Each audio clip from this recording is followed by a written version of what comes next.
इतना pressure, sale sale sale sale, सुबह से लेकर रात तक सेल से, आने का पता नहीं, जाने का पता नहीं, पैसे के नाम पे कुछ नहीं। ऐसे डिलीवरी करते करते मैं एक बंदे से मिला जो वो भी लगभग उसी तरह का कोई काम कर रहा था, वो सब मेरे ही प्रोफेशन में। The money in your bank account. अगर शायद मैंने उस दिन उनके साथ लड़ाई ना करी थी ना, तो शायद मैं यहाँ नहीं होता। तो लेकिन अचानक क्या हुआ कि अब गए तो हम 3 लोग थे उस ऑफिस में, और वो ऑफिस इतना बड़ा था, बेसिकली फ्लोर था वो।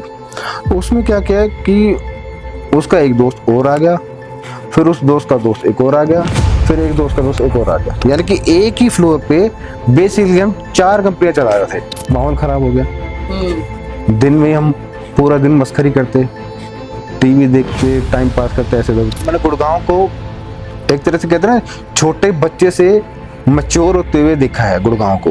At the time of signing off agreement, seller मेरे से कहता है कि मैं तो भाई 50 पैसे दूंगा। मैंने कहा क्यों सर? कहता आपने किया क्या है? मेरे और जो कलीग जो बाद में इंट्रोड्यूस हुए मैं थे, बड़ा मजाक उड़ाते थे बेटा, यार तेरी बाइक करो, तू एक काम कर, राउंड मार कर, बहुत मच्छर हो रखे इधर।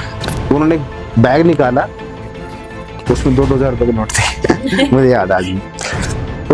उन्होंने गिने कितने चाहिए, इतने गिने, टेबल पे रखे, ये बसड़ खत्म करके आओ और कल से ऑफिस आ जाओ। मैंने कहा देख, ऊपर वाले से बात कर रहा हूँ मैं, भरी दोपहर में लोग देख रहे हैं मेरे को, मैंने किसी को नहीं नोटिस किया, मैं अपने आप से मैं लगा हूँ, परेशान हूँ, पसीने पसीने हो रखा हूँ, लथपथ हो रखा हूँ। ऊपर किया, मैं यार इससे कहाँ लेके जाएगा, इससे अब हो गया बस। अगर लेके जाना ना तो यहीं से अभी धक्का मार दे, अरे या तो हाथ तोड़ दे। वही तो मैंने जब भगवान से कहा, मैं यार इतना तो मत गिरा, मगर मेरे पास है क्या खोने को, ये खटारा भाई, जेब में 100 रुपए नहीं है। I am with you in this. And ये आवाज आगे तक जानी चाहिए। आजकल की जनरेशन को ना फटाफट चाहिए, सब कुछ चाहिए। आज बुकिंग लगाई, आज पैसा आया, आज कहीं निकल गए। यार मैं कब से सवाल का वेट कर रहा था। यार एक बात है ना, आप नहीं चाहोगे मैं अच्छी दिखूं? बिल्कुल, ऑब्वियसली। सेम विद मी, मेरे सर पे बेल्ट लेके खड़ा होता है वो। और वो मारता भी है वो, seriously. Nice. Relationship, okay, in a simple word, relationship. आप बिलीव नहीं करोगे गौरव भैया, आज तक मैं उसे कॉल करती हूँ।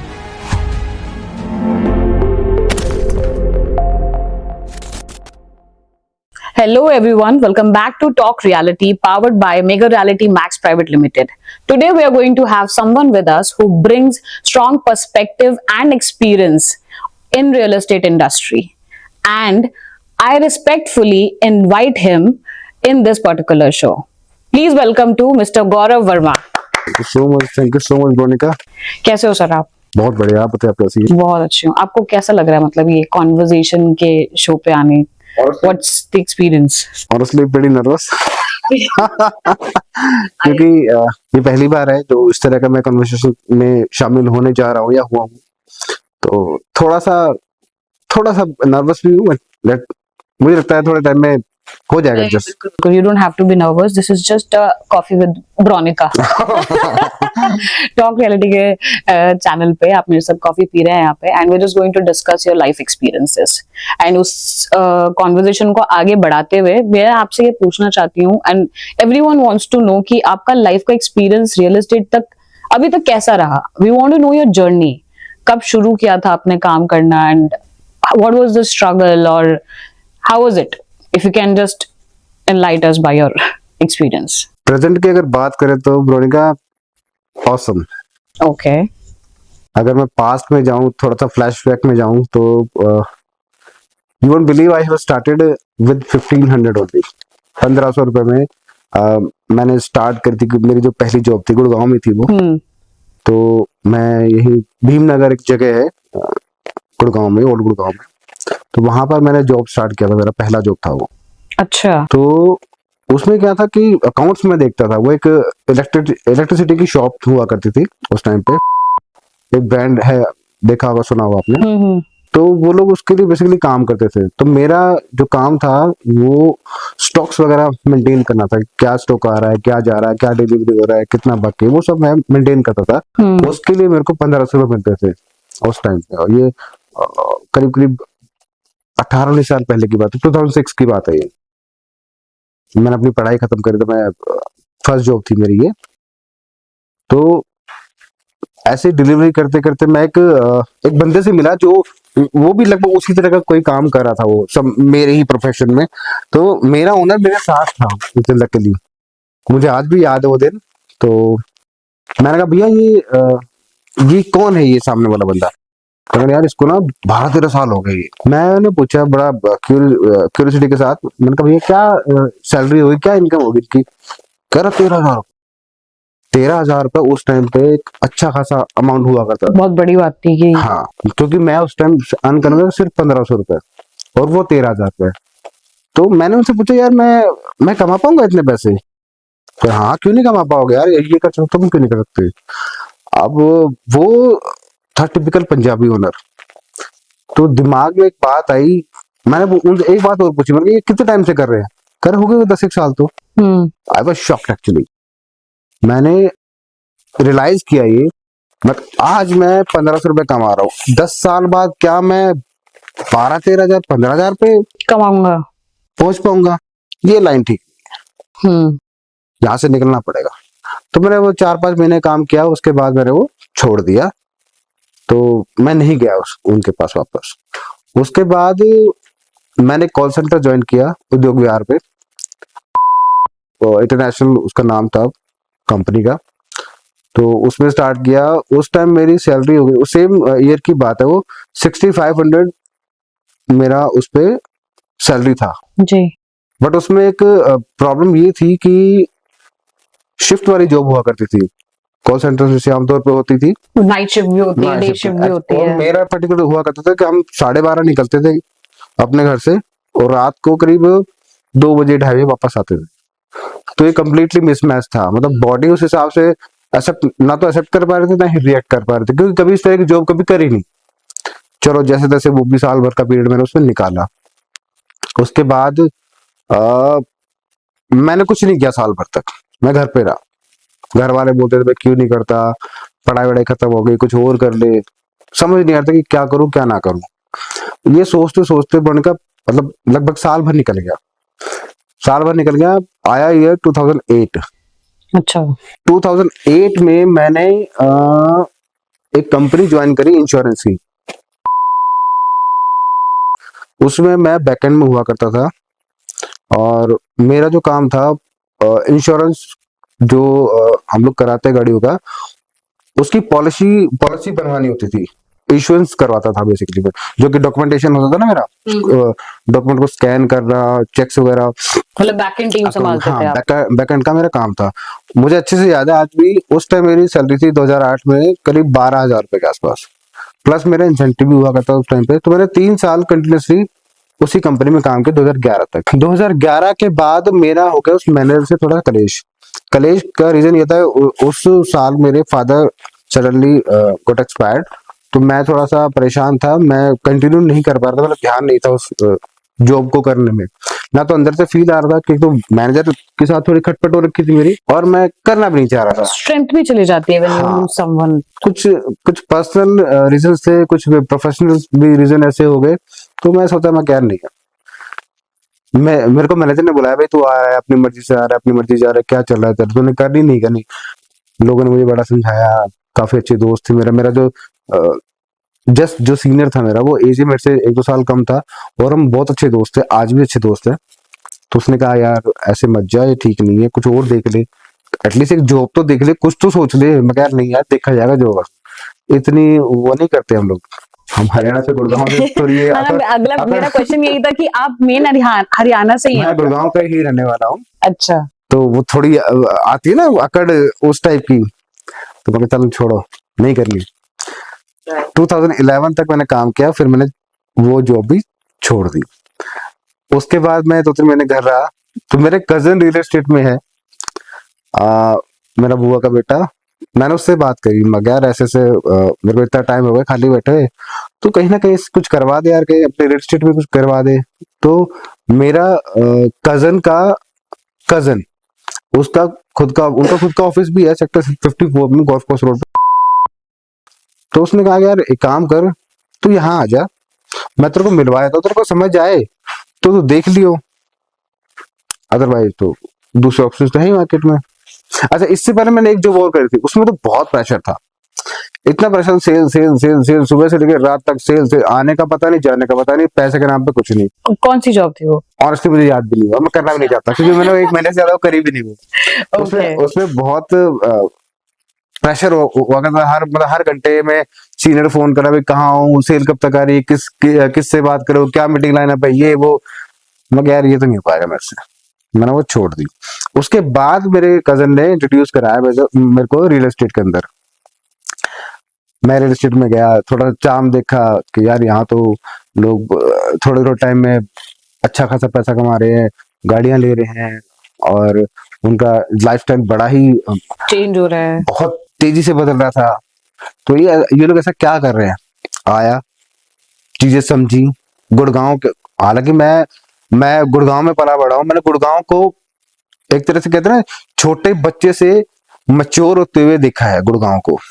जब कुछ यहाँ आप देखते हो गोल्फ कोर्स रोड पे या एक्सटेंशन रोड पे, कहीं पे भी मेरा काफी टाइम से आना जाना है, क्योंकि मैं आसपास का रहने वाला हूँ, तो देखा है मैंने गुड़गांव को, बहुत करीबी से जानता हूँ गुड़गांव को। तो ये कुछ भी नहीं हुआ करता था एक टाइम पे। 2008 की जब आप बात करें तब तो गोल्फ कोर्स रोड पूरा जंगल हुआ करता था, लिटरली जंगल हुआ करता था। हम लोग जब फरीदाबाद जाते थे तो ये सुभाष चौक होते हुए हम पहाड़ी के रास्ते से जाते, कुछ भी नहीं था उस टाइम पे। तो ये धीरे धीरे डेवलप हुआ, देखा गुड़गांव, यार गुड़गांव तो धीरे धीरे काफी चेंज हो गया, और देखते देखते गुड़गांव बहुत ही लोगों की रीच से बाहर हो गया, वो बहुत सी टर्मिनोलॉजी में। तो ठीक है, कोई बात नहीं, रियल एस्टेट ज्वाइन किया, मजे मजे में, कोई इंटेंशन नहीं था, कुछ नहीं था, कोई प्रेशर नहीं था कि पैसे कमाने। हालांकि बहुत सिंपल फैमिली से बिलोंग करता हूं मैं, मौज मस्ती टाइप से चलो ही करते हैं। ट्रस्ट मी, समझते समझते 1 साल कब गुजर गया मुझे पता नहीं लगा रियल एस्टेट में। और डील के नाम पे 0, एक डील हुई थी ऑनेस्टली, वो भी रेंट की डील हुई थी।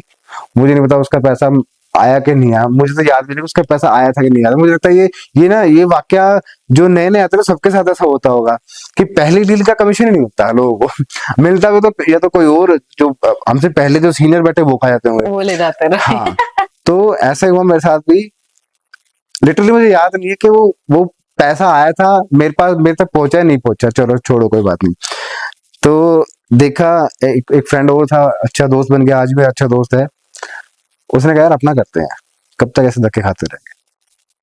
तो हम दोनों ने साथ छोड़ दिया उनका, अब नहीं करना, हम अपना स्टार्ट कर रहे हैं। नहीं, सामने क्रॉस द रोड सेक्टर 57 में उन्होंने अपना ऑफिस स्टार्ट किया, तो मैंने उसके साथ बैठना शुरू कर दिया। मैं करीब 6-8 महीने उसके साथ रहा और रेंट का काम मैं करने लगा। रेंट का काम मैंने स्टार्ट किया सेक्टर 67, तो वहां काम किया, सीखने लगा, काम होने लगा। रेंट का महीने में भी डील निकल जाती थी, 1 भी 2 भी 3 भी, तो थोड़ी सी पकड़ बढ़ने लगी, तो लगने लगा कि हाँ मैं काम कर सकता हूँ। वो बहुत ही स्लो पीरियड था मेरे लिए वो। तो लेकिन अचानक क्या हुआ कि अब गए तो हम 3 लोग थे उस ऑफिस में, और वो ऑफिस इतना बड़ा था, बेसिकली फ्लोर था वो।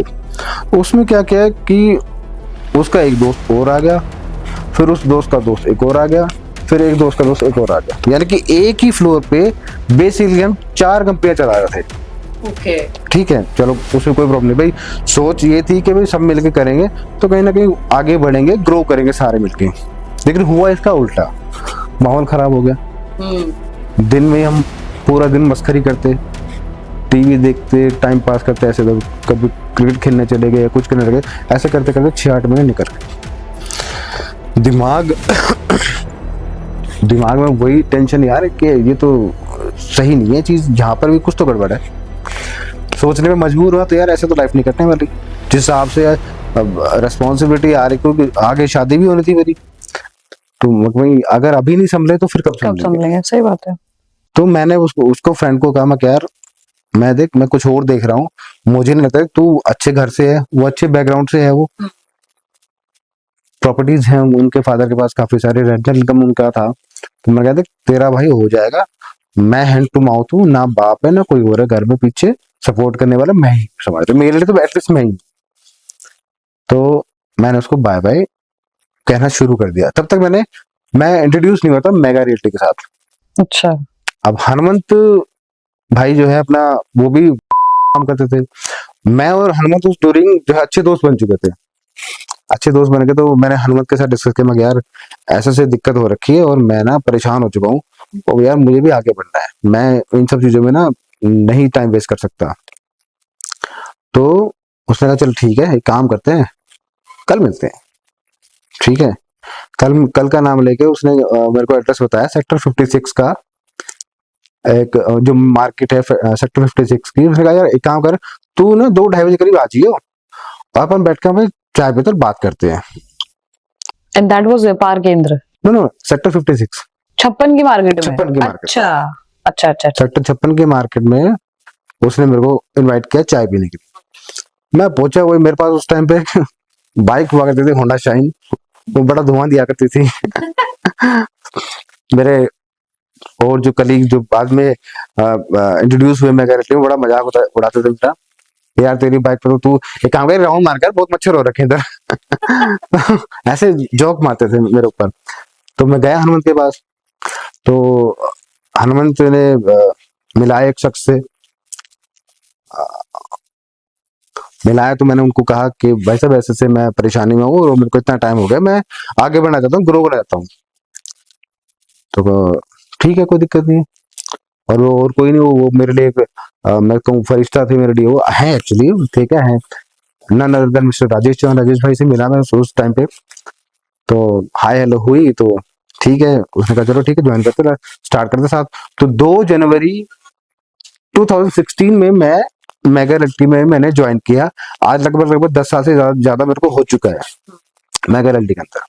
चलो भाई, अभी अभी और इंटरेस्टिंग चीजें आना बाकी है कि कैसे कैसे क्या क्या ऑब्स्टेकल आए। ये आज लगता है ये बड़ा आसान था, लेकिन उन्होंने कहा जो जो उस दौर से निकल के आया ना, वो एक्सपीरियंस कर सकता है, वो एक्सपीरियंस कर सकता है, वो बता सकता है कि यार वास्तव में बहुत स्ट्रगल रहा होगा। हर एक इंसान के लाइफ में ना बड़ा स्ट्रगल होता है वो। तो आप 2008 से शुरू किया आपने और 16 में आके आपने मेगा ज्वाइन किया, देन यू मेट राजेश भैया। वो टाइम पीरियड जो आपने बीच में सहा, यू नो इट। हाँ हाँ बिल्कुल, मतलब तो वो तो चलो ठीक है, वो एक मौज मस्ती का टाइम था, चला गया जैसे तैसे। उस टाइम मेरी शादी भी नहीं थी, अब मेगा ज्वाइन किया तो उस टाइम मेरी शादी हो चुकी थी। तो मैं आया, हम लोग व्यापार के अंदर बैठना शुरू किया। मुझे आज भी याद है, 200-250 स्क्वायर फीट का एक ऑफिस हुआ करता था सेकंड फ्लोर पे। हम लोग वहीं खाना खाते थे, कई बार घर में वहीं सो भी जाया करते थे। खाने के बड़े शौकीन थे, मीठा हमें चाहिए होता था उस टाइम पे। मतलब नीचे दुकान थी एक अलवर स्वीट्स, वहां से डेजर्ट हमारे लिए हम लोग लेके आया करते थे। खाए, जितना खाना खाया, किसी को नींद आई, आला सारा वहीं सोफे पैर फैलाए सो गया। तो ये भी हमने वो टाइम देखा था। अब आ गए, चलो ठीक है, वहां से निकल के हम लोग आए पायनियर अर्बन स्क्वायर में। अर्बन स्क्वायर में आए तो ठीक है, एक छोटे ऑफिस से थोड़ा सा बड़ा ऑफिस लिया हमने। तब तक मेरे बाद रोहित भाई भी आ गए, फिर मोहसिन भाई भी आ गए, फिर परवीन भाई ने भी ज्वाइन किया। तो ऐसे से हम 7-8 लोग यहाँ तक आ चुके थे उस टाइम पे। अब व्यापार के अंदर हम लोग मुश्किल से 4 या 5 लोग हुआ करते। जितेंद्र भाई हुआ करते थे, संजय जी, हनुमान भाई, मैं और राजेश भाई। मेरे बाद रोहित भाई ने ज्वाइन किया था, मोहसिन भाई ने ज्वाइन किया, फिर प्रवीण आया और बाकी लोग फिर धीरे धीरे होता ना, अकेले चलते और काफिला बनता गया, वो वाली बात हो गई। तो यहाँ आए तो यहाँ पे मैं कोशिश ये करने लगा वापस ट्रैक पे आने की, कि भाई जो जो गलतियां मैंने करी हैं पीछे, वो उनको रिपीट ना करके मैं कुछ अलग से कर सकूं, ताकि मैं ग्रो कर पाऊं। माइंड में तो वो था कि पैसा कमाना भैया, सब कमा रहा, मैं क्यों नहीं कमा रहा। यू वोंट ट्रस्ट के साल भर हो गया, साल भर में महंगा में मैंने कुछ नहीं किया। यहाँ पर भी मेरी सिर्फ एक डील हुई थी रेंट की, वो मुझे पता है मैंने कैसे उस बंदे से कमीशन निकाला था। वो तो वो भी ये समझो कि ना के बराबर था वो। मैं उम्मीद छोड़ चुका था कि वो कमीशन नहीं आएगा। तो यहाँ पर भी फर्स्ट ईयर में मैं कुछ खास नहीं कर पाया। मुझे वो याद है वरुण का दिन आज का, उस दिन जो मैं बैठा रहे भाई के साथ, मैं यार भाई मैं आ चुका हूँ तंग, मेरे बस का नहीं, this is not my cup of T. हाँ, मतलब यू फील मेरे लिए समटाइम। हाँ, मैं यार ये रियल एस्टेट मेरे लिए नहीं, मैं नहीं बनाऊं इसके लिए। तो कहना क्या हो गया, मैं भाई साल भर हो गया कुछ काम नहीं हुआ, ऐसे कैसे चलेगा। मगर यही सब तो छोड़ के मैं आया था कि भाई पैसा कमाना, आगे बढ़ना है, यही तो सोचती है ना। यहाँ पर भी मैं जीरो पे बैठा हूँ, एक डील होना साल भर में कोई बड़ी बात नहीं थी। मैंने कोई बात नहीं, राज भाई ने समझाया, उन्होंने पूछा क्या क्या प्रॉब्लम्स है, मैंने कोई एक एक करके सारी प्रॉब्लम्स बताई। ट्रस्ट मी, उन्होंने बैग निकाला, उसमें 2-2 हजार रुपए के नोट थे मुझे याद आ गई। उन्होंने गिने कितने चाहिए, इतने गिने, टेबल पे रखे, ये बसड़ खत्म करके आओ और कल से ऑफिस आ जाओ। वो कॉन्फिडेंस दिया भाई ने, तो कहना कि कोई दिक्कत नहीं है, कर लेंगे, मैं साथ मिलकर कर लेंगे, कोई बात नहीं। यहाँ तक आया ना तो भगवान ने कुछ ना कुछ तो रास्ता दिया ही होगा, कुछ ना कुछ तो सोच के भेजा होगा, हमें मिलाया होगा। तो मैं कहा चलो ठीक है भाई। उसके बाद मैंने वो चीजें जो पीछे खराब हो चुकी थी, उन पैसों से मैंने उन चीजों को ठीक किया। ऑफ कोर्स अपनी बाइक भी चेंज करी मैंने उससे, तो मैंने एक नई बाइक भी ली। और पिछली जो दिक्कतें थी, सारी प्रॉब्लम्स को मैं खत्म करके मैं आगे बढ़ा। You started again. वो दिन था, अब रोने का आज का दिन है, ट्रस्ट भी मैंने कभी मुड़ के नहीं देखा। उसके बाद तो हर साल अच्छा काम करना, कुछ नई चीजें सीखना, जो कि मैं आज भी सीखता हूँ, कुछ नया करना। अच्छा, राजेश भाई के साथ बैठने का फायदा ये होता है, मैं रोज सुबह एक कप कॉफी का ना भाई के साथ बैठ के पीना पसंद करता हूँ, क्योंकि मैं वहां से अपनी एनर्जी गेन करता हूँ वापस, बहुत ही पॉजिटिविटी मैं उनके पास से लेकर जाता हूँ। ये मेरा रूटीन है। तो उन्होंने सिखाया कि काम करना कैसे होता है। उन्होंने जब हाथ पकड़ा ना, तो आज तक उन्होंने हाथ नहीं छोड़ा, चाहे सिचुएशन कैसी भी रही हो। एक वाक्य बताता हूँ, बड़ा इंटरेस्टिंग वाक्य है। जो मेरे को पुरानी बाइक हुआ करती थी, तो वो बड़ा परेशान करती थी मुझे, कभी उसमें पंचर हो रहा है, कभी उसमें क्या कहते हैं, कुछ ना कुछ मतलब प्रॉब्लम्स हो रही थी बार बार ना। मेरे को वो दिन भी याद है, रोहन का वो पल था, दोपहर का टाइम था, गर्मियों का टाइम था। अब सोचो, गर्मियों कोई बंदा बाइक पे जा रहा है, उसकी बाइक का चेन टूट गई थी उसकी, यस चेन टूट गई उसकी। और सेक्टर 57 का जो ये क्या कहते हैं, हाउसिंग बोर्ड बना हुआ है, जो इस वाले रोड की बात है, मैंने उस बाइक को अपने हाथ से ऐसे यूं चला के मैं उसको पुश करके मैं लेके जा रहा हूँ। ये तो गर्मी वैसे है, ऊपर से मैं पसीने में लथपथ हो रखा हूँ, बड़ा इरिटेट हो गया उस टाइम पे, बहुत गंदा लगा। तो मेरी बात का यकीन करना, मैं बिल्कुल आज आपको बिल्कुल सच बताऊंगा, उस लम्हे के बारे में, उस हालांकि उसको भी 8-10 साल से ज्यादा का टाइम हो चुका है। मैंने बाइक को साइड में खड़ा किया, जो डिवाइडर होता है, डिवाइडर, उसके ऊपर मैं जाके खड़ा हो गया, अपना बैग मैंने सब बाइक पे टाका, हेलमेट रखा मैंने उस पर, लिटरली मैं ऐसे खड़ा हूँ यूं हाथ करके और ऊपर देख रहा हूँ, यार इससे कहाँ लेके जाएगा तू। My God. मैंने कहा देख, ऊपर वाले से बात कर रहा हूँ मैं, भरी दोपहर में लोग देख रहे हैं मेरे को, मैंने किसी को नहीं नोटिस किया, मैं अपने आप से मैं लगा हूँ, परेशान हूँ, पसीने हो रखा हूँ, लथपथ हो रखा हूँ। ऊपर किया, मैं यार इससे कहाँ लेके जाएगा, इससे अब हो गया बस। अगर लेके जाना ना तो यहीं से अभी धक्का मार दे, अरे या तो हाथ तोड़ दे। वही तो मैंने जब भगवान से कहा, मैं यार इतना तो मत गिरा, मगर मेरे पास है क्या खोने को, ये खटारा भाई, जेब में 100 रुपए नहीं है। तो उस दिन भगवान ने ऐसे सुने कि चल, शायद उन्होंने हाथ पकड़ा और यहाँ लाके बैठा दिया। वो मैं बहुत मानता हूँ भगवान को, मतलब अगर शायद मैंने उस दिन उनके साथ लड़ाई ना करी होती ना, तो शायद मैं यहाँ। Agreed. तो एक तो भगवान, और दूसरा राजेश भाई का गाइडेंस, उनका सपोर्ट हर तरह से है, मेरी फैमिली का सपोर्ट है, उन्होंने हर अच्छे बुरे में साथ दिया। मेरे जितने भी मेरे भाई हैं यहाँ पे, रोहित भाई है, मोहसिन भाई है, हनुमान भाई है, संजय जी है, जितेंद्र भाई है, सब लोगों का पूरा सपोर्ट, जो पिछले 10 साल से मैं कंटिन्यूसली यहाँ पर काम कर रहा हूँ।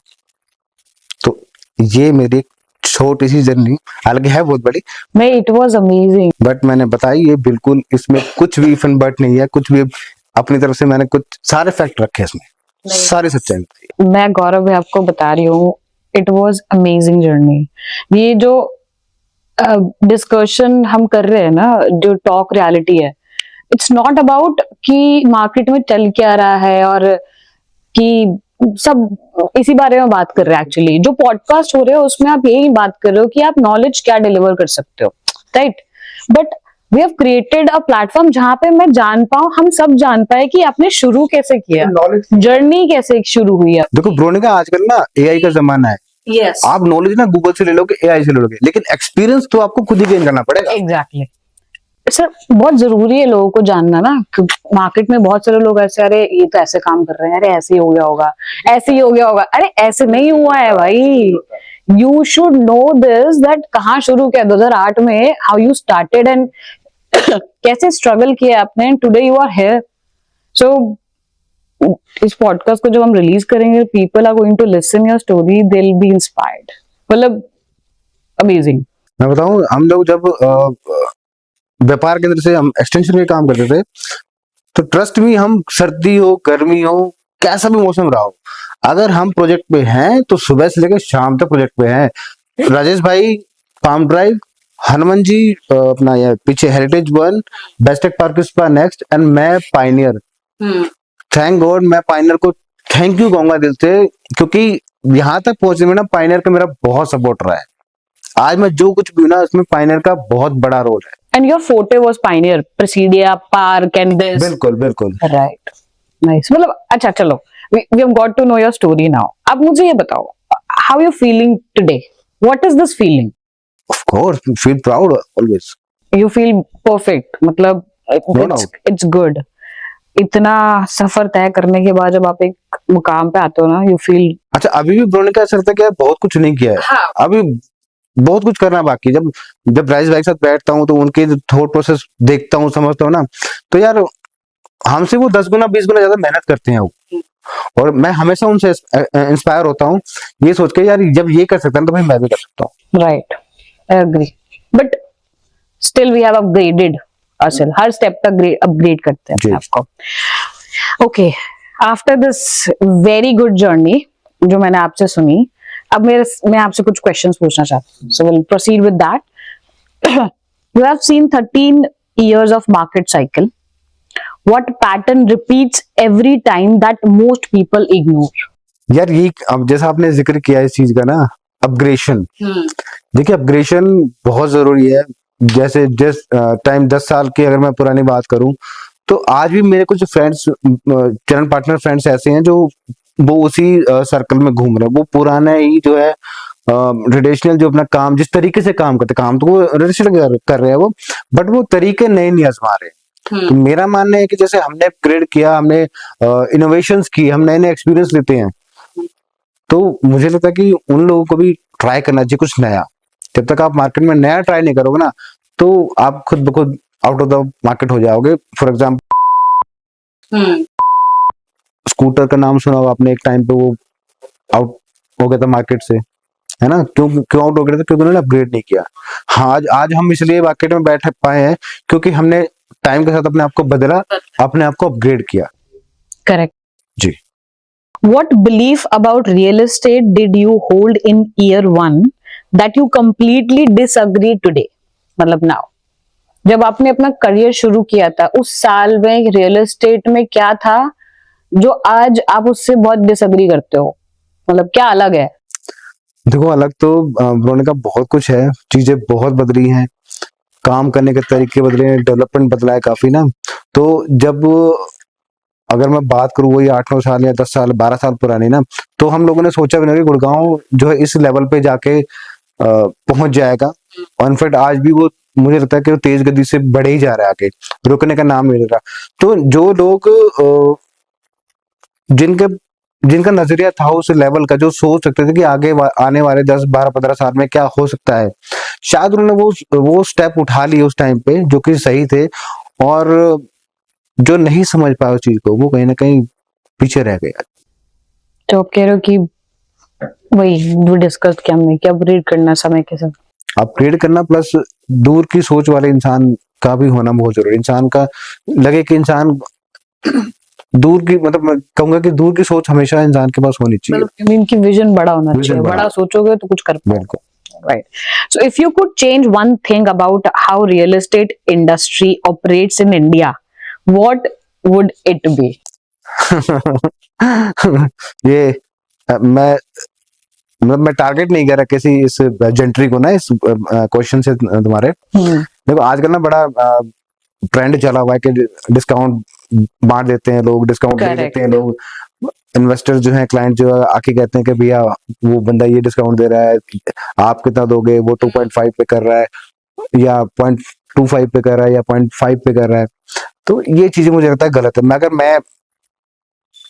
अगर मैं इसको एक तरह से चला सकता है रियल एस्टेट को ना, तो मैं चाहता हूँ ये चीजें खत्म होनी चाहिए। बिल्कुल सही है। देखो हम भी इंसान हैं, हम भी मेहनत करते हैं, हमारी भी जरूरतें हैं। जो क्लाइंट हमसे वो डिस्काउंट मांग रहा है उस पे हमारा हक है, क्योंकि हमने उस पे मेहनत करी है। करेक्ट। आज लगता है लोगों को यार ये तो बहुत बड़ी कंपनी है, इनको तो पता नहीं कितना ब्रोकरेज आता होगा, कितना पैसा कमाते होंगे। ठीक है कमाते हैं, लेकिन उसके लिए हमने 10 साल 15 साल मेहनत भी तो करी है। करेक्ट। आप उसको क्यों नहीं देखते? वो पैसा हमारा हम क्यों दें आपको? और मेरा एक्सपीरियंस जो ये रहा है कि मैं देखता हूँ लोगों को ना, लोग हाँ आज कर देंगे, बाद में वो मुकर जाएंगे, तो क्लाइंट उनके पीछे पीछे भागते हैं। तो मैं अपने क्लाइंट्स को, जो मेरे खास स्पेशल जो क्लाइंट होते हैं, मैं उनको साफ बोल देता हूँ, सर अगर आपको मेरे से सर्विसेज चाहिए तो प्लीज डिस्काउंट मत मांगना। अगर आप कहते हो गौरव तू करवा दे ये काम, ठीक है, और मैं तेरे को इतना कमीशन दूंगा, तो भैया आप जानो और कंपनी जाने, मैं बुकिंग लगा दूंगा, दैट्स ऑल। मेरा सर्विसेज से कोई लेना देना नहीं। आपके क्या डॉक्यूमेंट आ रहे हैं, आपका कहाँ बीबी हो रहा है, आपके कहाँ डॉक्यूमेंट्स बन रहे हैं, मुझे कोई मतलब ना। मैं रीसेल में आपके कोई इन्वॉल्व, मैं खुद को रखूंगा, आप जानो और आपका काम कर। अगर आप कहते हो तो it's okay. ऑब्वियसली आपके हर स्टेप पे खड़े हैं, बिकॉज़ दैट्स वो। हाँ, तो मैं चाहूंगा ये चीज जरूर बदलनी चाहिए। ये एक्चुअली भाई, आप बदलना प्रैक्टिकल सोचो ना चाहिए। इस बात को। कल को एग्जांपल दे रहा हूँ, इतनी सारी प्रॉपर्टीज है, मान लो जो क्लाइंट मेरे से ब्रोकरेज मांग रहा है, ठीक है, आज वो लेट्स से 20 लाख रुपए की बात कर रहा है, तो मैं उसको दे भी देता हूँ, चलो ठीक है। जब उसका 2 करोड़ का फायदा हुआ, क्या वो मुझे पे बैक करेगा? वो बिल्कुल नहीं। और उसका फायदा डबल ट्रिपल किसी भी नंबर में हो सकता है। तो वो ये गलत है ना। वो हमसे क्यों एक्सपेक्ट कर रहे हैं चीजें को?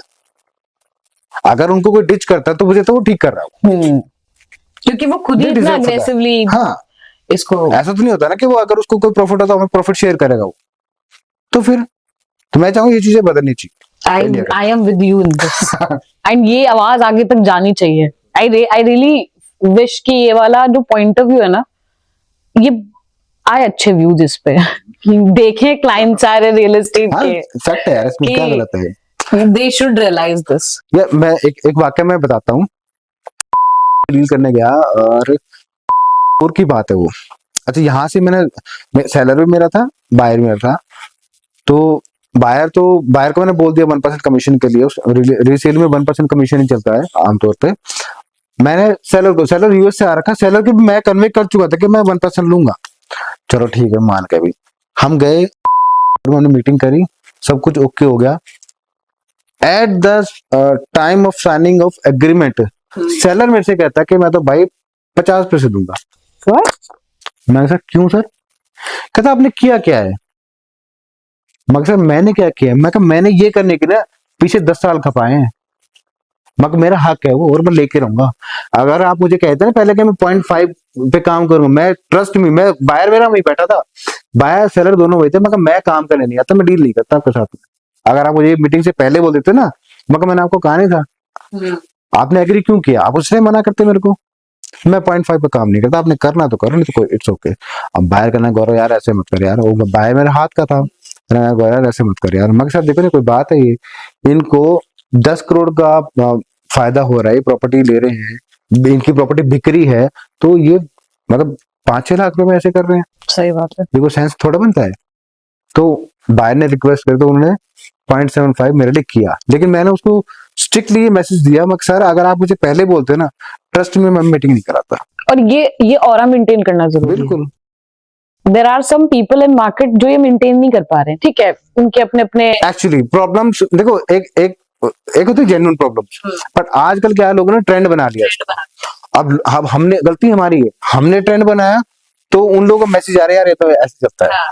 भाई हम नहीं करते ऐसा, एज सिंपल एज दैट, नहीं करते हम ऐसा। जो एग्री करता है, देखो जो एग्री करता है वहां आगे बढ़ते हैं, अदरवाइज तो नहीं, कोई बात नहीं, इट्स ओके। कोई बात नहीं सर, आप जहां मिलना है वहां कर लो डील, बढ़िया है, अच्छी बात है. Nice insight, and I really love the answer.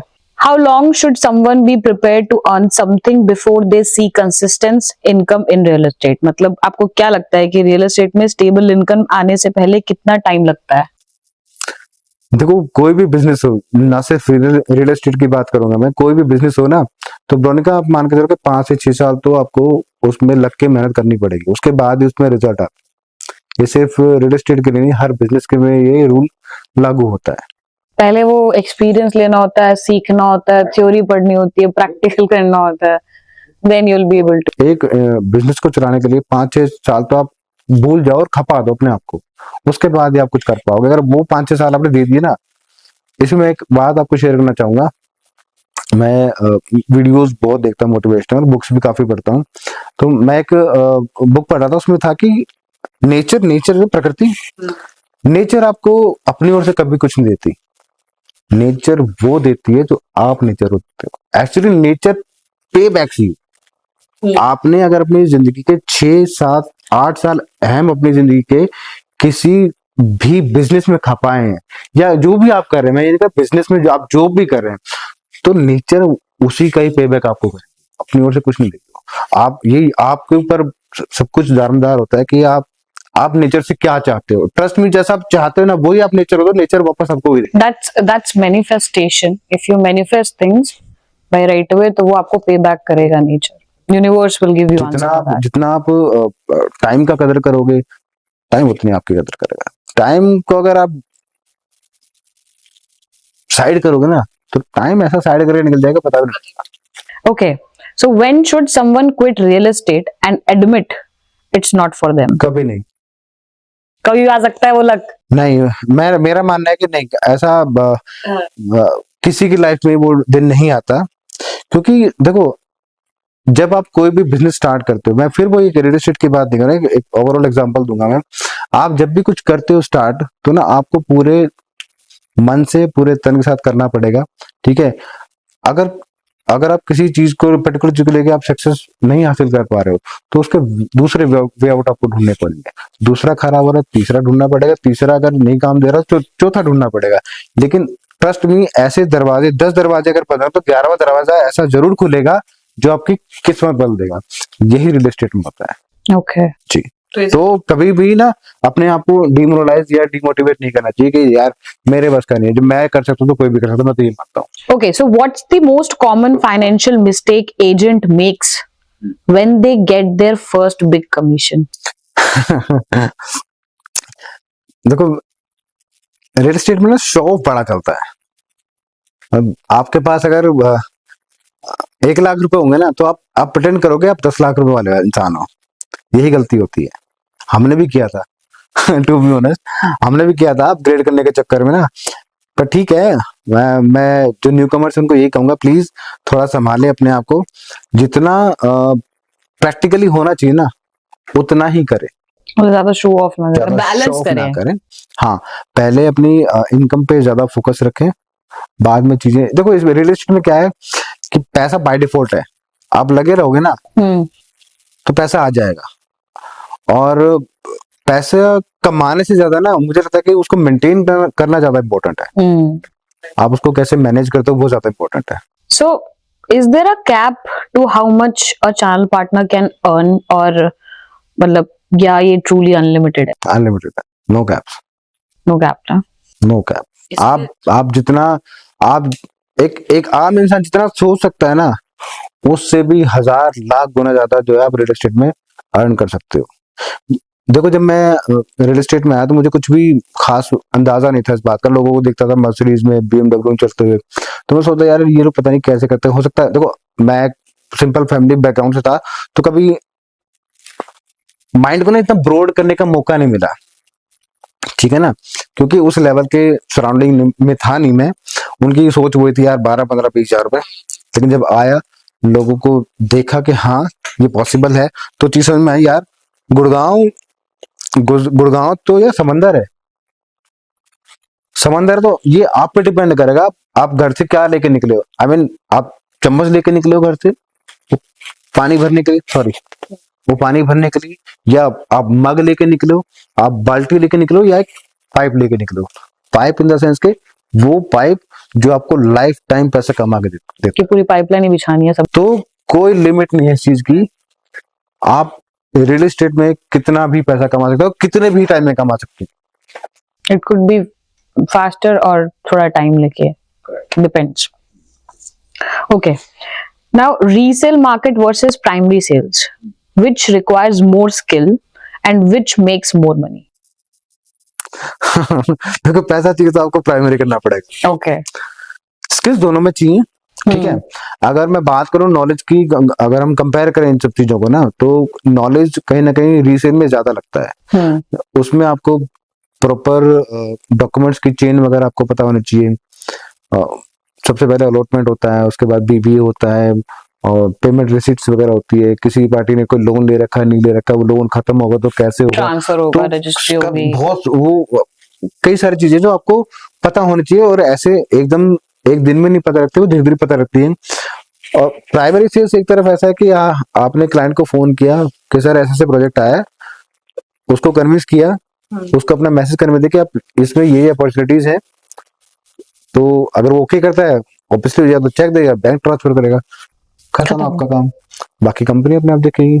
आपको खाली उसको उनको सर्विसेज देनी है अपने क्लाइंट्स को, उनको ये याद दिलाना कि सर आपकी पेमेंट आ रही है, सर आपका बीबीए का टाइम सेट हो गया है, और इसी ओवर द कॉल कन्वर्सेशन होगी। आपकी पर्सनल इन्वॉल्वमेंट यहाँ पर प्राइमरी में खत्म हो जाती है।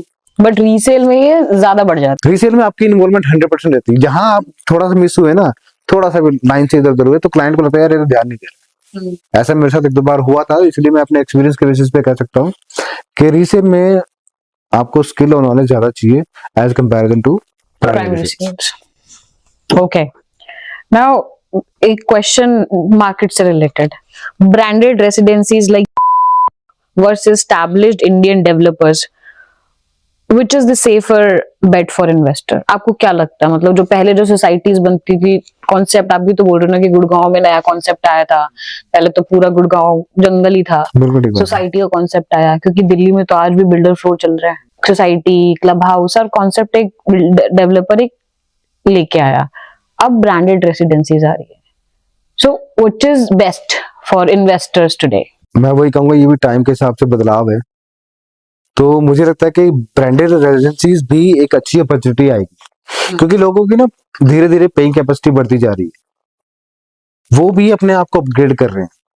कोई किसी कंपनी में किसी ब्रांड के साथ रह रहा है, किसी के मतलब किसी बहुत बड़ा डेवलपर है, उसके अपार्टमेंट में रह रहा है, तो वो चाहेगा कि इससे भी उसको जो है लिगेसी मिले, लग्जरी फील करे वो।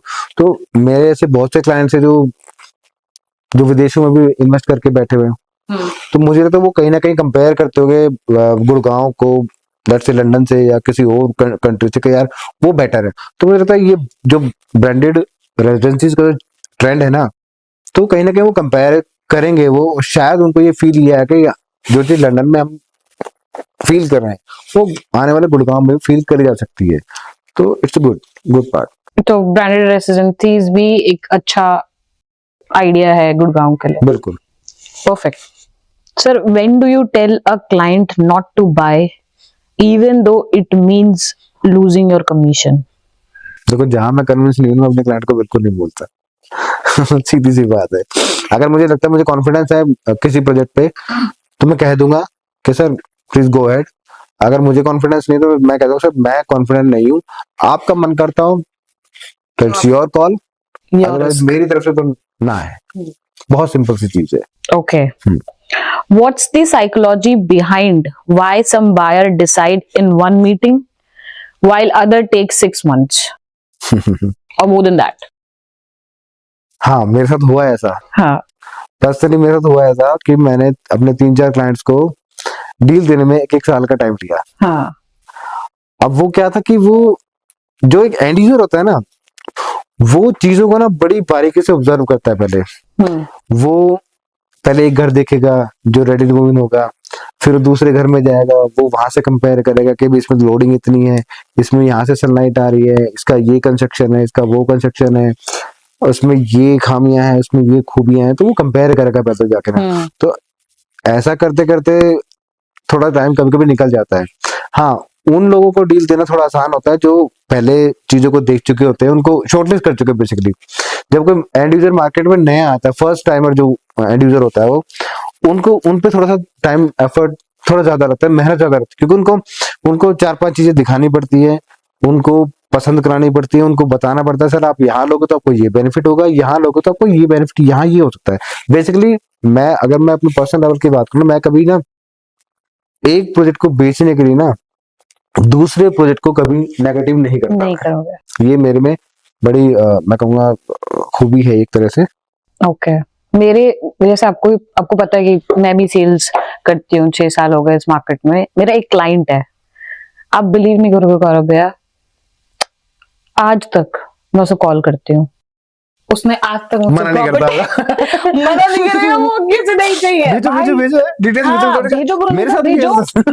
मैंने कहा यार व्हाट काइंड ऑफ पर्सन, और वो बहुत अच्छे से बात करता है, वो फैमिली के बारे में बात करेगा। अभी फोन की थी मैंने उसे, न्यू ईयर पे फोन किया था, तो अभी उनको सेकंड बेबी हुआ है, तो मैंने कहा कंग्रेचुलेशन बोला मैंने उनको। मैंने कहा सर वेरी गुड। फिर मैंने पूछा, मैंने सर कुछ देख रहे हो, अब बस थोड़ा सा टाइम और ब्रोनिका। मैंने कहा ठीक है सर।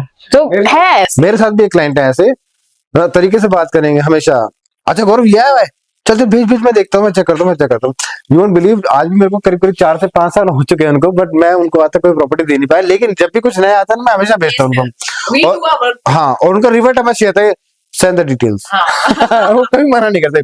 तो बैक टू द पॉइंट, कुछ लोग जो एंड यूजर हम बात कर रहे हैं, पहले हम क्लाइंट के साथ थोड़ा सा टाइम स्पेंड करते हैं, उनको 2-4 चीजें दिखाते हैं, शॉर्टलिस्ट करवाते हैं।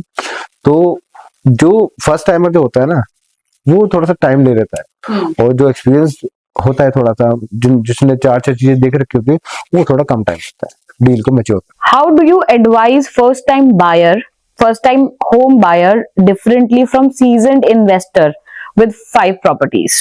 तो जब एक एंड यूजर प्रॉपर्टी परचेज करने जाता है ना, तो मुझे लगता है वो कहीं ना कहीं कुछ इस तरह की प्रॉपर्टी देखता है कि वो इमोशनली, मुझे लगता है शायद वो प्रॉपर्टी देखता है वो। और जबकि अगर इन्वेस्टर है जो लगातार प्रॉपर्टी परचेज करता है, बेचता भी है उसको, तो जो इन्वेस्टर है उसके दिमाग में सिर्फ एक बात चलती है कि वो कितना कैपिटल लगाएगा, उस पर रिटर्न कितना आएगा, दैट्स ऑल। वो कैलकुलेशन वो ज्यादा दिमाग नहीं लगाता। वो ठीक है, ऑब्वियसली वो ब्रांड देखेगा, क्या ब्रांड है, क्या लोकेशन, वो देखेगा वो, बट वो उसकी जो टॉप प्रायोरिटी रहेगी ना, वो उसका रिटर्न रहेगा। कम रिस्क ज्यादा रिटर्न, दैट्स ऑल। और इसमें अब जरूरी नहीं कि 5 प्रॉपर्टी, वो 5 से ज्यादा भी हो सकती है, 5 से कम भी हो सकती है, बट एक एंड यूजर है वो हमेशा सेफ लेके चलेगा अपने आप को, क्योंकि वो रहने के पॉइंट ऑफ व्यू से वो घर देख रहा है वो, तो दोनों का पर्सपेक्टिव अलग अलग है वो। Okay What question do client never ask but should always ask before signing the papers? Buyer को ना ये जरूर पूछना चाहिए कि भाई इसकी जो डेवलपर है उसकी लीगलिटी वगैरह सब क्लियर है कि नहीं है, क्योंकि देखो रेरा जब तक किसी का अगर नहीं आया, किसी प्रोजेक्ट का, किसी डेवलपर का, तो वहां कहीं ना कहीं रिस्क होता है। तो एज अ होम बायर या एज एन इन्वेस्टर कह लो कि ये लीगलिटी को के बारे में जरूर उसका पूछना बनता है कि भाई रेरा वगैरह सब आ चुका है कि नहीं है, सब चीजें इन लाइन है कि नहीं है, कुछ ऐसा तो नहीं, कुछ लेक तो नहीं, कुछ मिसिंग तो नहीं है। अगर कोई नया डेवलपर है उसका तो स्पेशली मतलब background check is very important. जो ऑलरेडी एग्जिस्टिंग जो ब्रांड्स है, लाइक ये बड़े ब्रांड हैं, ठीक है, इनके साथ इतना चैलेंज आपको नहीं मिलेगा। लेकिन फिर भी ये, क्योंकि ये सीधे मतलब चलने वाले लोग हैं, सारे घुमाते चीजों को। इनका रेरा आता है, रेरा के बाद अपना प्रोजेक्ट लॉन्च करते तरीके से। तो मुझे लगता है कि हर बायर को ये चीज का ध्यान जरूर रखना चाहिए। What's the right balance between protecting your team from pressure and preparing them for reality? देखो मैं उनको सीधा सिंपल सा चीज बोलता हूँ, अगर आपके सपने बड़े हैं तो मुश्किलें कुछ भी नहीं। बहुत सिंपल सी चीज है। मैं चाहूंगा कि जैसे मैं सपने देखता हूँ, जैसे मैं अपने लक्ष्यों को डिसाइड करता हूँ, मैं चाहता हूँ मेरी टीम भी मुझे फॉलो करे। मेरे पास एक नहीं, मेरे पास ऐसी 3 या 4 डायरीज हैं एक पॉकेट डायरी में लगभग हमेशा अपने पास रखता हूँ कि जिसमें मेरे हर मंथ के या हर क्वार्टर के एम्स उसमें लिखे होते हैं। तो मैं अपनी टीम से भी यही बोलता हूँ चीजें कि प्लीज अपने अपने जो भी आपके टारगेट्स है वो सब आप उस डायरी में नोट करो और एनालाइज करो कुछ टाइम के बाद कि आपने कितना उसमें से अचीव किया है। और रही बात अपने ड्रीम्स की, तो बड़े से बड़ा ड्रीम देखो। What's one toxic habit common in real estate team that you actively fight against? क्या लगता है आजकल के जो बच्चे आ रहे हैं, क्या टॉक्सिक हैबिट है उनके अंदर? I think wasting of time. मुझे लगता है आजकल के बच्चों को ना, मुझे लगता है कि टाइम की कदर नहीं है। कोई सुट्टा मारने जा रहा है, कोई मान लो फ्लोर पे घूम रहा है। मैं ऑफिस इतना बड़ा है कि एक छोर से दूसरे छोर पे जाओगे तब तक वापस आओगे ना, आपके 5 मिनट खत्म हो चुके होंगे। और बीच में अगर कोई कुछ बात करने लग गया है, चाहे वो पर्सनल हो या प्रोफेशनल बात हो, उसमें आपका कहाँ टाइम निकल जाएगा आपको पता भी नहीं चलेगा। मैं फिर से एक बात कहूंगा, ये बड़ी इंपॉर्टेंट बात है जो मैंने अपनी लाइफ से सीखी है कि please do not waste your time.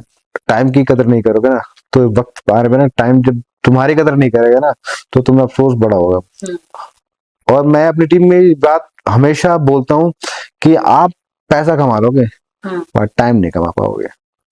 So invest your time in right thing at the right time. Correct. Because time never stops for anybody. Correct. Okay. So what skill do today's newcomer need that didn't matter in 2012 when you started? Skills तो देखो bro का तब भी इतनी जरूरत नहीं थी।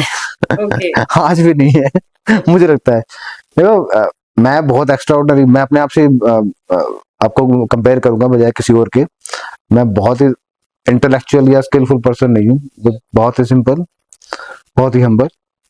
तो स्किल की बजाय मुझे लगता है कि लोगों में ना थोड़ा सा धैर्य होना जरूरी है। मतलब लोगों को ना आजकल की जनरेशन को ना फटाफट चाहिए, सब कुछ चाहिए। आज बुकिंग लगाई, आज पैसा आया, आज कहीं निकल गए, कहीं और स्पेंड कर दिया पैसा, पार्टी कर ली, गाड़ी ले ली या कुछ और कर लिया। तो उनको फटाफट चाहिए। रियल एस्टेट ऐसा बिल्कुल भी नहीं है। हो सकता है आज तुक्का लग जाए आपका, हो सकता है 2 महीने 3 महीने 4 महीने भी तुक्का लग जाए एक टाइम के बाद, लेकिन आपको एफर्ट लगाने पड़ेंगे उसमें। अगर आपने सीखा है टाइम को मैनेज करना, सीखा है आपने आपको धैर्य से काम करना, तो वो चीजें वो काम आए, वो लाइफ टाइम काम आए। मैं ये नहीं कहता कि कोई नया बच्चा है तो वो काम नहीं कर सकता, बिल्कुल भी नहीं है, कर सकते हैं 100% और करते भी हैं। लेकिन अगर वो कंसिस्टेंसी के साथ लगे अगर रहते हैं ना तो वो मार्केट में बने रहते हैं। अदरवाइज हमारे ऑफिस में इतने लोग आते इतने जाते हैं, हर महीने 2 महीने में जो है आना जाना लगा रहता है लोगों का, लेकिन टिका वही है जो यूटिलाइज करता है टाइम को और जो लगा रहता है। तो मैं यही कहूंगा, बहुत ज्यादा रॉकेट साइंस नहीं है रियल एस्टेट। मैं फिर से कहूंगा, जब हम लोग कर सकते कोई भी कर सकता है, बहुत सिंपल चीज है, बट आपको पूरे फोकस के साथ करना पड़ेगा। Okay, so tech-driven real estate solution versus traditional broker. Who wins in 10 years? जीतेगा वही जो समय के साथ बदलता रहेगा। आज अगर एआई है तो एआई बड़ा हेल्पफुल है। मैंने आपको शुरुआत में बताया था, जो पुराने जो मेरे चैनल पार्टनर्स फ्रेंड हैं, तो वो कहीं ना कहीं मिसिंग है उन चीजों को लेके जो अपग्रेड नहीं किया जिन्होंने, और अगर मिसिंग भी नहीं है तो वो बहुत कुछ लाइफ में अपने कर नहीं पाए। तो आगे आने वाले टाइम में क्या टेक्नोलॉजी होएगी ना मैं जानता, ना शायद आप जानते, लेकिन हाँ मैं चाहूंगा टेक्नोलॉजी चाहे जो भी हो, हमें उसके हिसाब से ही काम करना चाहिए। मतलब उसे अडेप्ट करें हम। जैसे पहले कंप्यूटर्स का मार्केटिंग की इतनी सुविधा नहीं थी रियल एस्टेट में, आज के टाइम पे मार्केटिंग को प्लेटफॉर्म को यूज करके कैसे बेच रहे हो? बिकॉज ऑफ एआई टेक्नोलॉजी है ना, तो आपने कहीं ना कहीं उसको अपने आप को अपग्रेड कर उस टेक्नोलॉजी को आपने अडॉप्ट किया।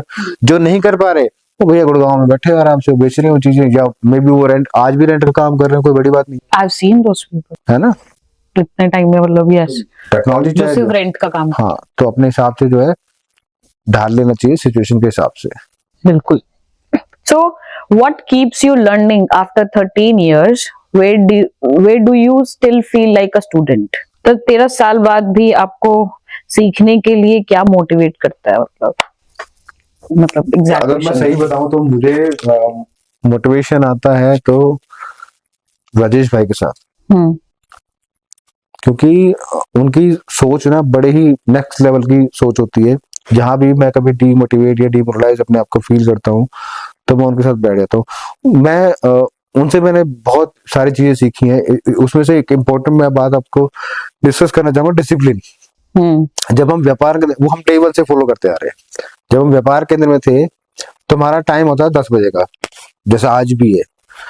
तो जो बंदा लेट होता था ना उसको 500 रुपए की पेनल्टी भागती थी। 500 रुपए Per day? पर डे की। जो जिस दिन ऑब्वियसली लेट आए 500 रुपए वो खर्चा करते थे, हम लोग खर्चा करवाते उसे। एक बार तो ऐसा हुआ था, वो पैसे इकट्ठा करके हम लोग ऑफिस वाले 8-10 जने वैष्णो चले गए थे घूमने के लिए। पेनल्टी में ही उसी में हो गया था हमारा काम।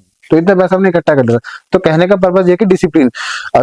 मैं बहुत से बच्चों को अपनी टीम के भी या दूसरे टीम्स के बच्चों को देखता हूँ बात करते हुए कि यार एक दिन लेट आ गया तो ये हो गया वो हो गया। तो मैं उनको बोलता हूँ यार ये सब चीजें ना आज आपको रियलाइज नहीं हो रही है, लेकिन आप एक टाइम के बाद आपको जरूर देखो। कंपनी आपका आपका बुरा नहीं चाहती, आप समझिए इस बात को।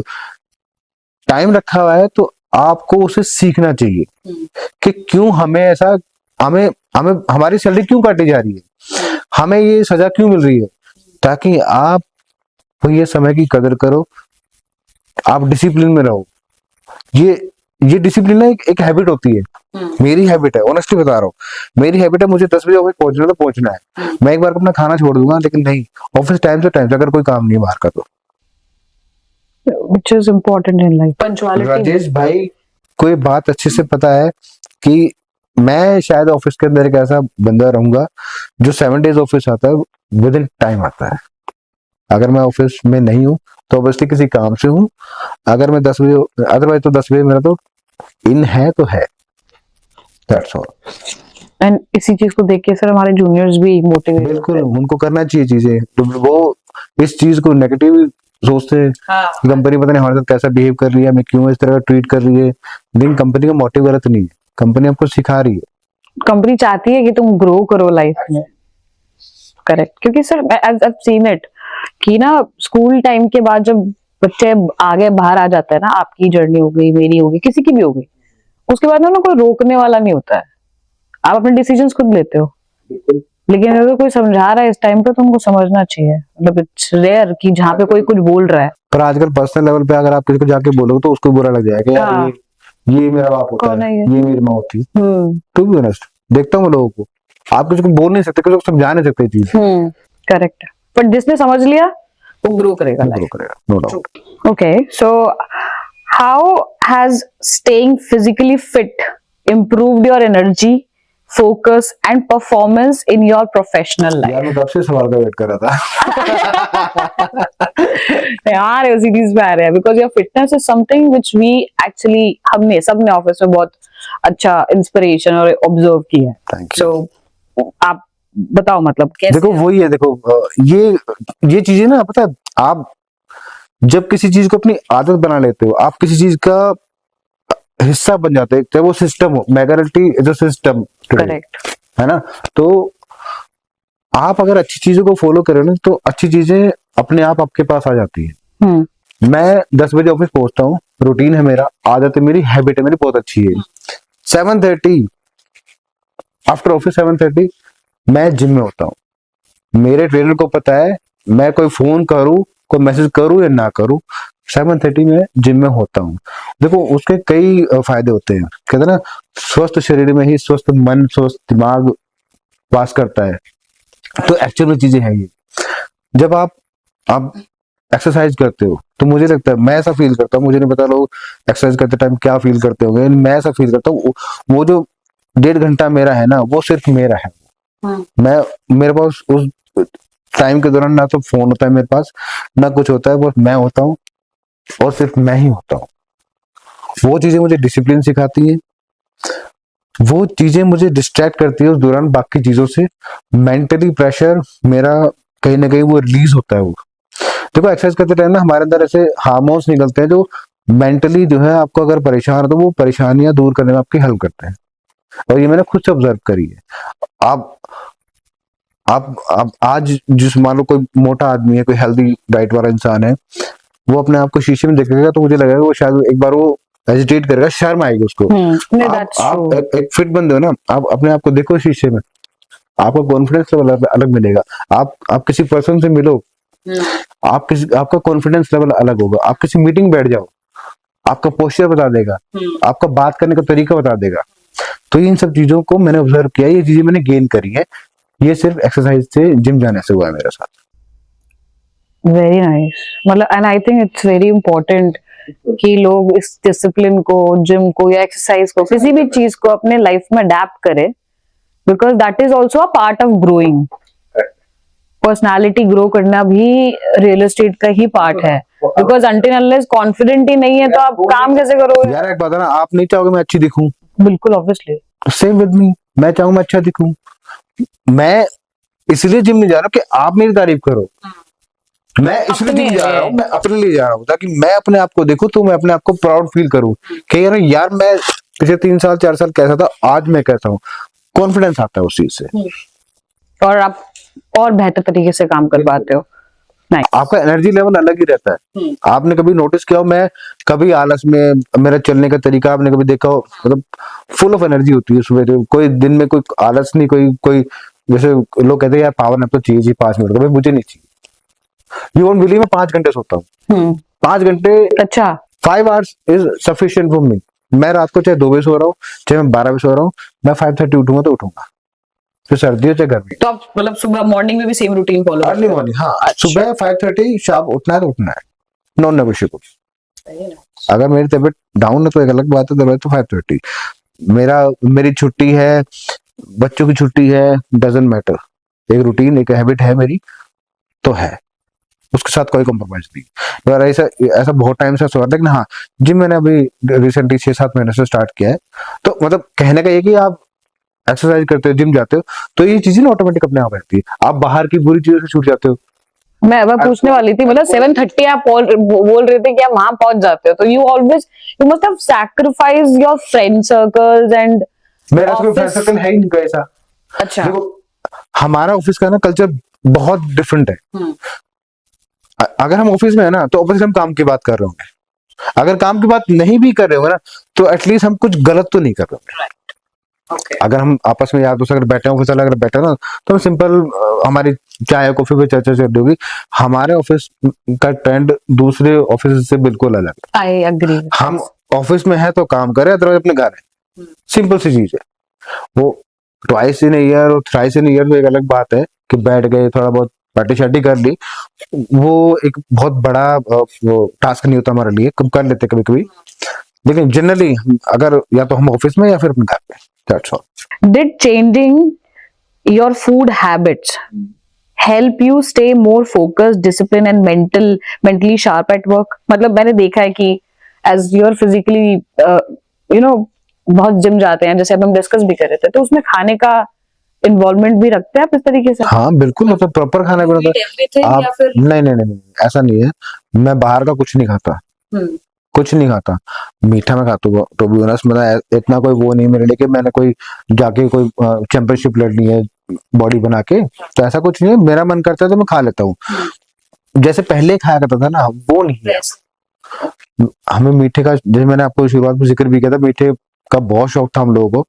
अब वो एक टाइम पे वो बहुत कम कर दिया, खत्म नहीं किया मैंने, बट वो बहुत कम कर दिया। वो तो असर पड़ता है। आप देखो, आप किसी फूडी को देख लो, आप देखो जैसा खाना हम खाएंगे ना, वो वैसा बाहर से इंसान दिख जाएगा। वो कहीं ना कहीं काम में, वो कहीं आलस ले रहा होगा, कहीं इधर उधर बैठा होगा, टाइम वेस्ट कर रहा होगा, है ना।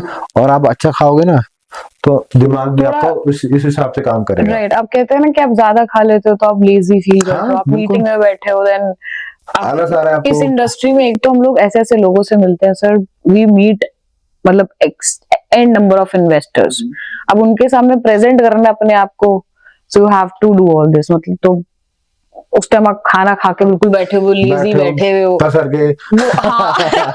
तो व्हिच इज अग्री। तो मतलब this really helps. Food habit को भी चेंज करना बहुत जरूरी है। अगर आप खाली एक्सरसाइज कर रहे हो और फूड पे कंट्रोल नहीं है तो कोई फायदा नहीं है। दोनों चीजें पैरेलल चलेगी, साथ साथ चलेंगी, आपको वहां पर भी कंट्रोल करना पड़ेगा और यहाँ पर भी आपको डेडिकेशन दिखाना पड़ेगा, नहीं तो नहीं कर पाओगे। इस कॉन्वर्सेशन के बाद I am going to the gym. I am changed. नहीं कर पाओगे तुम। मेरे साथ मेरे ऑफिस वाले बहुत लोग गए हैं, ट्रस्ट में, पिछले 7 महीनों में मेरे साथ आगे कोई एक दिन नहीं खड़ा हुआ कि चलो मैं करता हूँ आपके साथ। बाप रे। Trust me, I'll try. Not even boys, girls भी मेरे साथ गई है, जिम जाके मेरा जिम देखा है, मेरे को एक्सरसाइज करते हुए देखा है, मेरे को उस 1.5 घंटे में मैं फुल ऑफ स्वेट और टूटते हुए देखा है उन लोगों ने। तो मुझे लगता है शायद वो डर गए कि यार इसका तो पीटी बहुत गंदी वाली एक्सरसाइज कराता है, तो वो किसी की हिम्मत नहीं हो जाती। Trainer really helps well. Actually he motivates me. You won't trust, वो मेरे सर पे बेल्ट नहीं खड़ा होता है वो और वो मारता भी है, वो सीरियसली Nice. वो मारता भी, जब मैं रुकता हूँ ना कि नहीं नहीं नहीं ये सही है, नहीं है, अभी और बाकी 4 बाकी 5 बाकी, करो करो करो करो, मार देता है मेरे बेल्ट वो। मतलब तो इट्स गुड, अगर आप ज्वाइन कर रहे हो जिम तो ट्रेनर होना चाहिए, बिकॉज अगर आप खुद से जा रहे हो तो आप अपना वही थोड़ा बहुत कार्डियो वार्डियो कर लिया, आपने जॉगिंग कर लिया, एंड आप 2 घंटे स्पेंड कराओगे और आपने दिया आधा घंटा भी नहीं अपने आप को, तो वो 2 घंटे बेकार है वहां पे। there are techniques. Okay, now sir, coming back to the मतलब our last question, practical question. इसके बाद मेरे लिए एक गेम है, मेरे पास एक गेम है आपके लिए, मतलब so ये question है, how do you measure success in this industry beyond just the money in your bank account? Relationship, Okay. In a simple word, relationship. देखो मार्केट में मैंने आपको बताया शुरू में भी कि रियल एस्टेट में अगर आप लगे हो तो पैसा बाय डिफॉल्ट है, ठीक है, बशर्ते कि आप डेडिकेशन, फुल ऑफ डेडिकेशन तक काम कर रहे हो, ठीक है ना, पैसा बाय डिफॉल्ट आएगा। लेकिन एक चीज और मैटर करती है रियल एस्टेट में कि आपने आज एक क्लाइंट को 2026 में आपने एक क्लाइंट को प्रॉपर्टी दी है, क्या 2036 में आपसे प्रॉपर्टी लेगा? That matters. टचवुड मेरे साथ ऐसे क्लाइंट्स हैं जो मेरे से मल्टीपल प्रॉपर्टीज खरीदते हैं, अगर वो नहीं खरीदते तो एटलीस्ट रेफरेंस तो जरूर देते हैं। वो मुझे अपने घर पे डिनर के लिए, लंच के लिए, या कभी कभी पार्टी वार्टी के लिए इनवाइट करते हैं मुझे, तो अच्छा लगता है।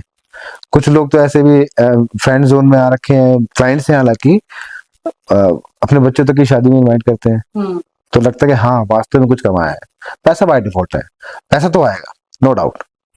It's good. आप लगे रहो, पैसा तो आएगा। It's good. मतलब रियल एस्टेट में I agree with this. Relationships काफी अच्छे बनते हैं क्लाइंट्स के साथ, कलीग्स के साथ, जैसे भी है, मतलब बहुत अच्छे रिलेशनशिप बनते हैं। ओके सर, क्वेश्चंस को हम खत्म करते हैं। अब मैं आपसे कुछ पूछूंगी रैपिड फायर वाले क्वेश्चंस, ठीक है? तो इसके आंसर आपको देने क्विक, मतलब 1 वर्ड दे सकते हो आप आंसर। मैं आपको 2 ऑप्शंस दूंगी, आपको चूज करना है उसमें से बेसिकली। सो आप बायर पर्सपेक्टिव से भी दे सकते हो और आप एज अ एजेंट पर्सपेक्टिव से भी दे सकते no, I am not agent, I am channel partner. हो। हाँ मतलब वही channel partner. Okay, so end user और इन्वेस्टर? इन्वेस्टर मतलब, अच्छा इसको हम ऐसे करते हैं कि आप समझो कि आप बायर हो, ठीक है? तो एंड यूजर और इन्वेस्टर, ठीक है, आपने बोला इन्वेस्टर, ठीक है। लग्जरी और affordable? Luxury. Okay. Under construction और ready to move? Under construction. Okay. High rise और villa? High rise. High rise villa नहीं, और डिपेंड करता है ना, अगर मैं अपने लिए रह रहा हूं तो ले रहा हूं तो ऑब्वियसली विला। अभी तो आप बायर हो। आई गेस के इन्वेस्टर है तो मे बी वो इन्वेस्टिंग के पॉइंट ऑफ व्यू से क्वेश्चन कर रहे हो। हाँ, अगर इसमें अगर इन्वेस्टर एंड यूजर है तो no doubt villa. Okay. Metro connectivity और community lifestyle? Okay. Branded developer और location first? Branded developer. Okay. Biggest myth about real estate? Shortcut. Actually लोगों को लगता है कि रियल एस्टेट में ना शॉर्टकट है पैसा कमाने का, जबकि एक्चुअल में ऐसा नहीं है। यूं आएंगे और यूं पहुंच जाएंगे ऊपर। हाँ, कुछ लोग यूं वो जाएंगे और कुछ लोग यहाँ से निकल जाएंगे, पता नहीं लगेगा। Correct. Okay, so real estate after 10 year कैसा होगा? बूम करेगा या शिफ्ट हो जाएगा? ऑब्वियसली बूम करेगा। Okay. 1 word to describe today's buyer? वो इंटेलेक्चुअल है, समझदार हो गए पहले से काफी ज्यादा ना, क्योंकि उनका खुद का पैसा लगता है तो उनको पता है चीजें। कई बार तो हमारे क्लाइंट हमें बताते हैं, तेरे को पता है कि नहीं पता ये चीज ऐसे हो रही है, तो हमें बताएंगे कि ये प्रोजेक्ट वहां आ रहा है, आपको पता है क्या? सर रुकिए मैं कंफर्म करता हूँ। हाँ, मैं कंफर्म करके बताती हूँ सर। आजकल के बाहर इंटेलेक्चुअल तो बहुत ज्यादा हो चुके हैं। अग्री। सो डील और स्लीप, डी नो डाउट, नेगोशिएशन और networking, negotiation. As you are an investor है, अगर आप अभी चैनल पार्टनर होते तो आप नेटवर्किंग चूज करते। ओके, अर्ली मॉर्निंग मीटिंग्स और late night calls. I would prefer early morning meetings. Okay. Now, one last question of this whole episode. One advice for new investors in market. देखो नए investors के लिए मैं सिर्फ यही कहूंगा कि उनको बहुत सारी चीजों का पता, नो डाउट, बट उनको भी ना एक अच्छे चैनल पार्टनर की जरूरत तो पड़ेगी। तो बहुत से क्लाइंट्स ऐसे भी होते हैं जो डायरेक्ट बिल्डर के साथ डील करना प्रेफर करते हैं, उनको बड़ा कंफर्ट लगता है, लेकिन मैंने खुद देखा है जब चीजें फंसती है ना तो फिर उनको चैनल पार्टनर हम जैसे लोग याद आते हैं। अभी वो हमें अवॉइड कर रहे हैं कि भाई ये चैनल पार्टनर पैसा कमा लेगा, हमारा पैसा हम यूज करें, इसको क्यों दे, है ना। तो जबकि ऐसा नहीं है, हम पैसे लेते हैं, हम अपनी मेहनत का पैसा लेते हैं, हम सर्विसेज का पैसा देते हैं। हम कोई ऐसे नहीं कि बैठ के कमा रहे हैं, कुछ कर रहे हैं। आज लोगों को लगता है कि हम बैठ के कमा रहे हैं, लेकिन इसके पीछे मैंने 10-15 साल का टाइम दिया है। इन्वेस्टर्स के लिए अच्छा ये होता है कि कल को अगर चीजें फंसती है तो हम हेल्प करते हैं उन चीजों को सॉर्ट आउट कराने में। कुछ चीजें ऐसी होती है जो सेलर बायर आपस में बात नहीं करते, बात अगर करते हैं तो कहीं ना कहीं डिस्प्यूट होने के चांसेस हो जाते हैं, कई बार डिस्प्यूट हो भी जाते हैं, फिर वही FIR कोर्ट कचहरी के चक्कर लगाते रहो। तो इन्वेस्टर्स चाहे कोई भी नया हो या पुराना हो, एक समझदार इन्वेस्टर को हमेशा चैनल पार्टनर को साथ दे के काम करेगा वो। तो न्यू इन्वेस्टर्स के लिए मेरा ये एडवाइस है कि अच्छे चैनल पार्टनर्स लाइक अस हमें इन्वॉल्व करें। हम अगर हम पैसा कमाएंगे तो ऑब्वियसली आपको भी पैसा कमा के देंगे। करेक्ट। ये मेरा advice. So all the investors, please grab this advice, and it was lovely talking to you, Gaurav bhaiya. Thank you. The conversation was very insightful and it was very enlightening. Thank you. Thank you so much for your whole experience. आपने तो share किया। I really believe पूरी audience इसको सुनेगी तो they'll be like wow. So they must have grabbed good knowledge with this. Thank you. They will sure. Thank Thank you so much for your time, for Thank coming you. to Talk Reality. Thank